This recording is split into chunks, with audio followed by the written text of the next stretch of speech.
जिल्ला अदालत लमजुङको फैसला अनुसार उहाँ ज्यान मार्ने उद्योग कसुरको अपराधी हो।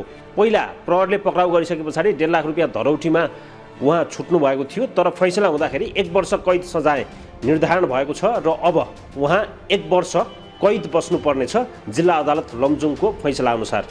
यद्यपि पुनरावेदन गर्ने समय आज हामीले यो रेकर्ड गरिन्जेलसम्म उच्च अदालतमा पुनरावेदन गर्ने समय बाँकी छ।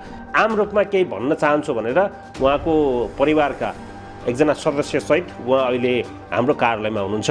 अब उहाँ नेपाली भाषा राम्रोसँग बोल्नुहुन्न भन्ने जानकारी छ मलाई।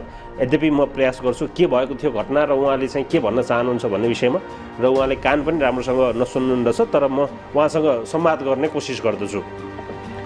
आमा नमस्कार। नमस्कार बाबु। तपाईँको उमेर कति भयो? कति वर्ष हुनुभयो? खै थाहै छैन बाबु। थाहै छैन।